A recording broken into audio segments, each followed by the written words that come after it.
आज पैरामेडिकल ज्ञान के टॉपिक में थोड़ा सा अलग टॉपिक आज मैं डिस्कस करूँगा गाइज़। आज का टॉपिक थोड़ा लंबा जाएगा, तो प्लीज़ वीडियो को अच्छे से देखना बिकॉज़ ये आपको बहुत हेल्प करेगा। और ये वीडियो स्पेशली स्टूडेंट्स के लिए ही है और एक नया टॉपिक है जो मेरे इस चैनल में कभी भी मैंने डिस्कस नहीं किया, क्योंकि मेरे चैनल में हम ये बातें डिस्कस करते हुए actually discuss that what course you should go for, क्या क्या कोर्सेज अभी अवेलेबल है, कौन से कोर्सेज लोग एक्सप्लोर नहीं किए हैं, कौन से सब्जेक्ट्स लेना चाहिए।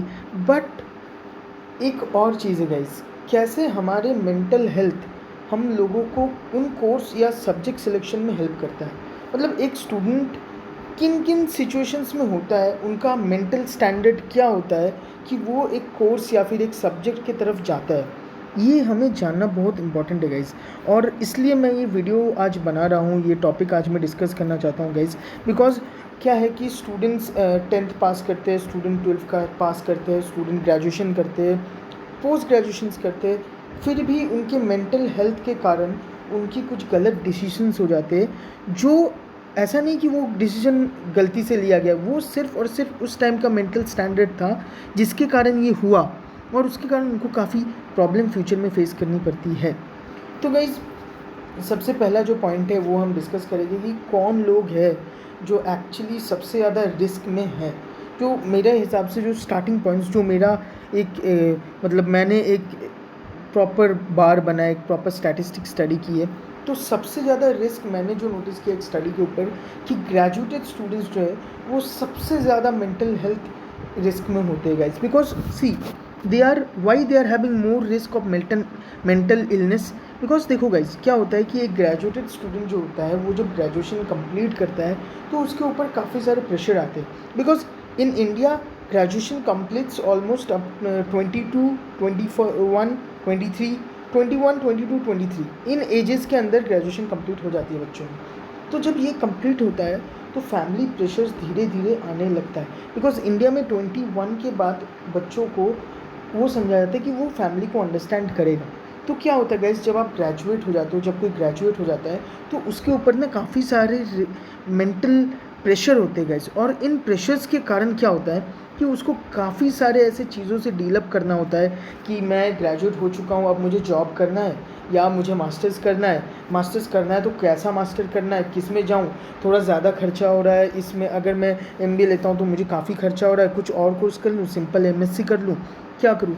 तो ये जो कॉन्सेप्ट्स होते हैं गाइस, ये थॉट एक ग्रेजुएट स्टूडेंट के दिमाग में आता है, और देखा जाए तो it is one kind of mental illness. शायद उस स्टूडेंट को MBA पढ़ने का मन है, बट बिकॉज ऑफ वो लोन अवेल नहीं कर पा रहा है, लोन अवेलेबिलिटी हो नहीं पा रही है एंड काफ़ी फीस है, तो उनको, और लोन लेने से उनको स्ट्रेस भी है कि लोन बाद में प्रॉब्लम ना कर जाए, तो वो समझ नहीं पा रहा है and he went for a course जो वो नहीं चाहता है। Like he went for simple MSc, कोई कोर्स में चला गया।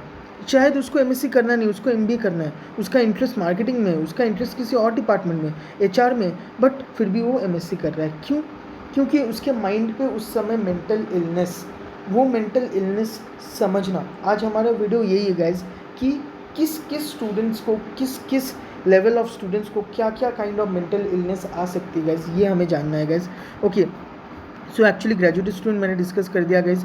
12th के स्टूडेंट्स को क्या क्या पॉइंट ऑफ प्रॉब्लम्स आती है वो आप यहाँ पे देख सकते हो गाइज कि क्या क्या प्रॉब्लम्स 12th के स्टूडेंट को आ सकता है। 12th के स्टूडेंट्स जो 12th पास करते हैं गाइज, उनके दिमाग में ये होता है ना, वो काफ़ी सारे एग्जाम्स में बैठते हैं। अब जैसे 12th पास होता है तो क्या होता है कि वो बच्चा या तो साइंस स्ट्रीम से होता है या तो कॉमर्स स्ट्रीम से होता है। तो जो साइंस स्ट्रीम से होता है वो बायो या मैथ से होता है। अब जो बायो या मैथ से होता है उसके दिमाग में यही होता है कि मैं इंजीनियरिंग का एग्ज़ाम दूंगा, मैं मेडिकल का एग्ज़ाम दूंगा। बट जब वो एग्ज़ाम क्रैक नहीं कर पाता है तो उसके पास काफ़ी प्रॉब्लम्स आती है। क्या प्रॉब्लम आती है, वो समझ नहीं पाता अब ये एग्ज़ाम नहीं क्रैक हुआ, अब फिर से नेक्स्ट ईयर। बाकी उसके दिमाग में ये बात होनी चाहिए कि और भी काफ़ी सारे कोर्सेज है, बट क्या होता है कि बिकॉज ऑफ दैट स्ट्रेस की उसको पता ही नहीं है आगे कुछ और कोर्सेज है, वो मेंटल इलनेस में चला आता है। उसके दिमाग में काफ़ी सारे स्ट्रेस आ जाते हैं और इन स्ट्रेस के कारण वो कुछ ऐसा डिसीजन ले लेता है जिससे उसके फ्यूचर में काफ़ी इम्पैक्ट पड़ता है। लाइक एक स्टूडेंट जो बायोलॉजी में इंटरेस्टेड है, काफ़ी उसका इंटरेस्ट है और शायद वो बायोलॉजी में ही इंटरेस्टेड है, बट क्या हुआ कि उसने मैथ्स भी साथ में ले रखा था और उसका हुआ नहीं MBBS में। सो उसने सोचा कि मैं 1 साल ड्रॉप करूँगा, मुझे 1 साल ड्रॉप का कोई फ़ायदा नहीं है, आई वेंट फॉर इंजीनियरिंग। वो इंजीनियरिंग में चला गया, बट उसका थोड़ा सा भी इंटरेस्ट इंजीनियरिंग में नहीं है। उसको क्या हुआ, क्या क्या फैक्टर्स उसको इफेक्ट किया, उसको खुद का thought, family pressure, friend pressure, काफ़ी सारे प्रेशर होते हैं गाइस, सिर्फ ऐसा नहीं होता है कि अपना प्रेशर होता है, वो मैं नेक्स्ट स्लाइड में डिस्कस करूँगा। अभी वाले स्लाइड में हम जो डिस्कस कर रहे हैं कि कौन कौन इन प्रेशर्स में होते हैं। पोस्ट ग्रेजुएट स्टूडेंट्स वो भी काफ़ी प्रेशर में होते हैं, बिकॉज जब पोस्ट ग्रेजुएट करते हैं तो काफ़ी स्टूडेंट्स का होता है कि मैं पीएचडी करूँ, मैं रिसर्च में आगे जाऊँ, बट एक student sorry for the interruption guys, एक स्टूडेंट पोस्ट ग्रेजुएट एक ऐसे एज पे करता है जब उसको फैमिली का सबसे ज़्यादा स्ट्रेस होता है इन इंडिया। तो वो पीएचडी के लिए सोचने के लिए मतलब काफ़ी रिस्क होता है उसके लिए, वो सोच नहीं पाता कि मुझे पीएचडी के लिए जाना चाहिए या नहीं, उसका मन है पर वो जा नहीं पा रहा है। तो these are the students who are in complete risk of mental illness guys. और 10th पास स्टूडेंट्स होते हैं गाइज कि मुझे क्या चूज़ करना चाहिए, कौन सा स्ट्रीम लेना चाहिए। और aspirants preparing for civil services guys, इनको मैंने सबसे नीचे इसलिए नहीं रखा क्योंकि मे बी इनका मेंटल इलनेस सबसे कम हो, ऐसा नहीं है। इनका मेंटल इलनेस शायद इन सब में सबसे ऊपर हो, बिकॉज गाइज इनका मेंटल इलनेस को मैं अभी तक स्टडी नहीं कर पाया हूँ, इनके पॉइंट ऑफ कंसर्न को मैं भी स्टडी नहीं कर पाऊँ गाइज, इसलिए मैंने इसको सबसे नीचे रखा, क्योंकि इनके जो स्टैंडर्ड ऑफ मेंटल इलनेस होता है गाइज वो सबसे अलग होता है। बिकॉज इनको नॉर्मल प्रॉब्लम, इनको नॉर्मल जो प्रेशर्स एक 12 के स्टूडेंट में होगा, एक 10 के स्टूडेंट में होगा, वो प्रेशर नहीं होता है। इनके पास एक ऑप्शन होता है that they have to clear the exam. और ये जो स्ट्रेस होता है गाइज, ये I think because they have no other, उनके हिसाब से they have no other options, they have only a straight front line कि मुझे ये एग्ज़ाम क्लियर करना है। और ये प्रेशर सबसे अलग होता है गाइज, ये प्रेशर पूरा का पूरा दिमाग को ख़राब कर सकता है। जब आप किसी एक चीज़ के बारे में पूरा दिन सोचते हो तो यही चीज़ है गाइज, अगर वो मिल जाए तो आपको बहुत आराम होगा, बट नहीं मिलेगा तो आपको रिग्रेट नहीं, आपको डिप्रेशन होगा गाइज, आपको मेंटल इलनेस होगा गाइज। ओके, चलो तो हम नेक्स्ट स्लाइड की तरफ चलते गाइज। ये एक छोटा सा इमेज है, आप देख सकते हो, उसको समझ सकते हो कि क्या कहना चाह रहा है। ओके गाइज, सो हमारा नेक्स्ट जो स्लाइड है गाइज, उसमें ये पॉइंट है, what are the factors which control the mental illness. Okay, mental health को कंट्रोल कौन कौन से फैक्टर्स करते हैं, जो मैं आपसे डिस्कस करने वाला था guys. Moral support from family, job pressure, friend show off, family pressure, not confirm about strength of it passion, financial aspects, less knowledge about different fields, continuously failure. Okay guys, so मेरा जो main concept था इन points को लाने का guys, see moral support from family, family से moral support होता है तो गाइज एक स्टूडेंट आगे बढ़ने का सोचता है, बट काफ़ी टाइम ऐसा होता है कि काफ़ी स्टूडेंट को फैमिली से वो मॉरल सपोर्ट मिल नहीं पाता है, तो वो काफ़ी ज़्यादा स्ट्रेस पे आ जाता है गाइज। ठीक है, नेक्स्ट जॉब प्रेशर। गाइज क्या होता है कि काफ़ी समय काफ़ी लोग जॉब में आ जाते हैं, जॉब करने लगते हैं, बट उनका मन होता है मास्टर्स करने का। फिर जब वो जॉब प्रेशर आता है ना गाइज, तो वो मास्टर्स उनके दिमाग से हट जाता है। फिर आफ्टर 2 to 3 years और 4 years they started to regret about their life कि वो मास्टर नहीं कर पाए। वो जॉब प्रेशर के कारण वो उस जॉब प्रेशर को और फील करने लगते हैं कि मैं क्या कर रहा हूँ, what the hell I am doing. Okay, friend show of. Friend show of जो पॉइंट है गाइज, ये होता है कि ये बेसिकली 10th और 12th के स्टूडेंट्स के लिए कि फ्रेंड के शो ऑफ, फ्रेंड ने साइंस लिया तो वो भी साइंस ले लिया, फ्रेंड ने इंजीनियरिंग लिया तो वो भी इंजीनियरिंग ले लिया, उसने अपना पैशन को कल्टिवेट ही नहीं किया, उसने अपना पैशन को देखा ही नहीं, अपने पॉइंट ऑफ इंटरेस्ट को चेक ही नहीं किया। फैमिली प्रेशर, ये तो गाइज स्टूडेंट्स का बहुत बड़ा एक इस सेक्शन रहा है, काफ़ी दिनों से इस पर मूवीज़ बन रही है, लोग इस पर चर्चा कर रहे हैं गाइज। फैमिली प्रेशर, फैमिली कहीं ना कहीं ये देखती है कि जो सेफ़ ऑप्शन है उस पर बच्चा जाए, बट बच्चे को भी ये समझाना चाहिए कि उसमें जो इंटरेस्ट वो बच्चा सोच रहा है उस पर भी काफ़ी सेफ़ ऑप्शन हो सकते हैं। जैसे कोई बच्चा पेंटिंग करता है या ड्राइंग करता है तो उस पर सेफ़ ऑप्शन क्या है, नेशनल इंस्टीट्यूट ऑफ डिज़ाइनिंग। आप NID में जाओगे तो आप अनप्लेस्ड तो रहोगे नहीं, आपकी प्लेसमेंट होगी। तो अगर आप ड्राइंग में इंटरेस्टेड हो, अगर आप पेंटिंग में इंटरेस्ट हो, तो उसमें एक सेफ़ ऑप्शन है, आप उस सेफ़ ऑप्शन को देखो ना, आप उस सेफ ऑप्शन पे जाने की कोशिश करो। Okay, next, not confirm about strength of it passion. ये एक बहुत इंपॉर्टेंट पॉइंट है गाइज। क्या होता है कि suppose I am a painter, मैं पेंट करता हूँ, मैं बहुत अच्छा पेंटिंग करता हूँ, ऐसा मुझे लगता है, बट मैं किसी कंपटीशन में, स्कूल के कंपटीशन में जीत नहीं पा रहा हूँ। तो इस पर क्या होगा गाइज, जब मैं ये कंपटीशंस जीत नहीं रहा हूँ तो मुझे अपने अंदर एक डाउनफॉल होगा और जब मैं क्या होगा कि जब मैं एग्ज़ाम्स के लिए अपेयर करूँगा, suppose I am trying for appearing for the exam, या फिर मैं मेरे पेंटिंग को अपना करियर बनाना चाहता हूँ, बट मैं खुद सेल्फ डाउट में रहूँगा कि क्या मैं इसको करियर लूँ, क्या सच में ये मेरा पैशन है। यहाँ पे जब सेल्फ डाउट आ जाए ना अपने पैशन को लेके, तो वो मेंटल इलनेस है गाइस, और उस मेंटल इलनेस के कारण वो गलतियाँ करता है। ओके, फाइनेंशियल एस्पेक्ट बहुत इंपॉर्टेंट होता है गाइस। काफ़ी लोग होते हैं जो अपने पैशन, अपने फील्ड पे जाना चाहते हैं, but because of financial problem they can't go. Okay, less knowledge about different fields guys.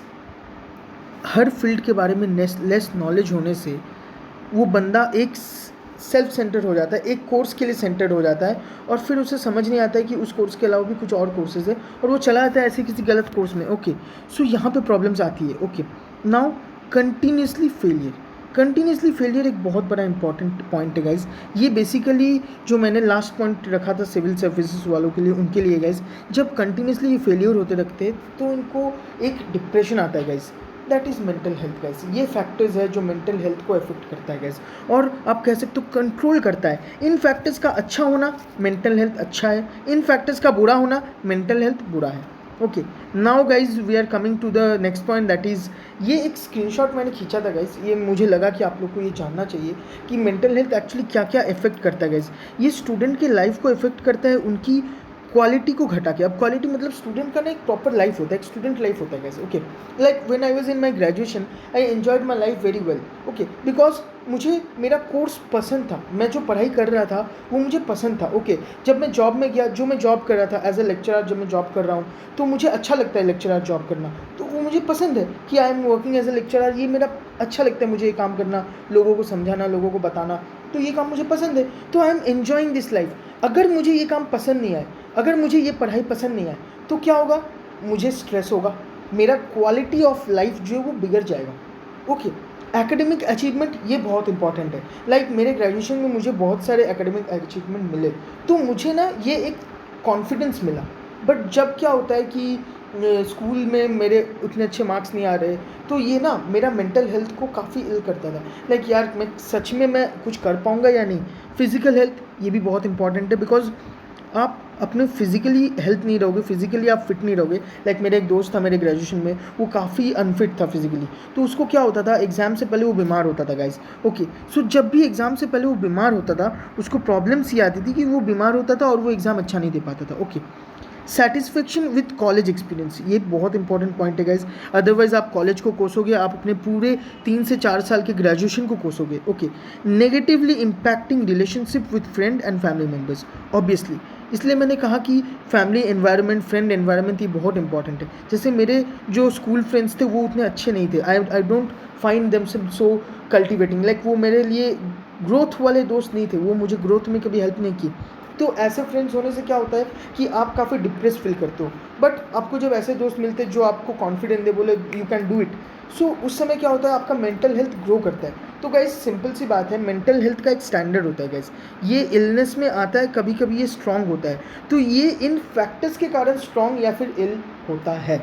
Okay, अब गाइस ये लास्ट स्लाइड है गाइस, मेंटल हेल्थ। आप यहाँ पे कुछ पॉइंट्स देख सकते हो जो बड़ा बड़ा करके रेड में है गाइस, कि कौन कौन से पॉइंट्स मेंटल हेल्थ को एक्चुअली कॉज करता है गाइस। उनको या तो अगर इन प्रॉब्लम्स का ज़्यादा होना, मेंटल हेल्थ का कम होना, इन प्रॉब्लम्स का कम होना, मेंटल हेल्थ अच्छा होना। ओके गाइस, चलो तो आप लोग इन पॉइंट्स को देख सकते हो, इन पॉइंट्स को रीड आउट कर सकते हो। आज का टॉपिक यहीं पे हम ख़त्म करते हैं गाइस। मैं जस्ट आपसे रिक्वेस्ट करूँगा कि मेरा 97 सब्सक्राइबर्स हो चुका है, तो आप लोग 1-2 सब्सक्राइब और कर दो और लोगों तक थोड़ा स्प्रेड करो। इस मंथ में ये पहला वीडियो है गाइस, मैं थोड़ा बिजी था मेरे कुछ काम से, तो इसलिए मैं अभी वीडियो दे नहीं पाया था। आप लोग मेरे पुराने वीडियो को भी प्लीज़ देखो और पूरा वीडियो को देख लेना, और देख के अगर अच्छा लगे तो एक लाइक कर देना। Okay, thank you guys, thanks a lot for your support. Okay.